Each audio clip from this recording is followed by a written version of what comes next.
Chaque année, des dizaines de milliers de migrants tentent de gagner illégalement l'Europe en traversant la Méditerranée. Il va sans dire que ces traversées effectuées à bord d'embarcations de fortune ou de chalutiers vétustes, affrétés par des mafias âpres au gain, se font au péril de leur vie.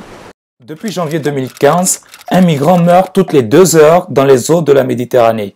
Malgré ces morts, quasiment 22 000 personnes ont déjà atteint les côtes italiennes depuis le début de l'année, soit l'équivalent d'une moyenne ville sénégalaise ou malienne comme Fatick ou Djenné.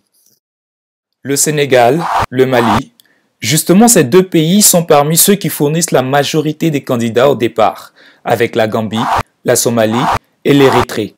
Certains cherchent à fuir des régimes répressifs, mais la plupart veulent surtout échapper à la misère. C'est également le cas de nombreux Syriens ou à une autre époque des Afghans qui espèrent éviter la mort dans le pays en guerre. Pour rejoindre l'Europe, les clandestins changent régulièrement d'itinéraire. Il existe cependant des routes très fréquentées.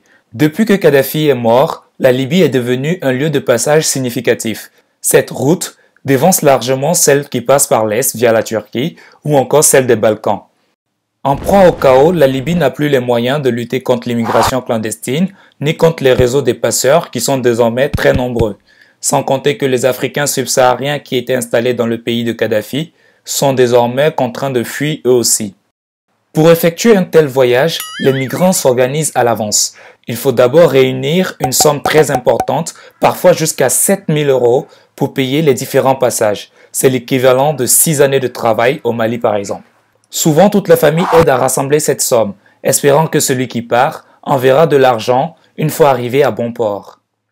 Face aux drames qui se répètent et qui sont chaque année plus graves, l'Europe n'a plus d'autre choix que de réagir. Mais confrontée à une crise économique majeure, les gouvernements ne proposeront pas de changement radical à leur politique migratoire. Frontières fermées d'un côté, nécessité absolue de partir de chez eux de l'autre, la Méditerranée continuera certainement d'être le tombeau des espoirs.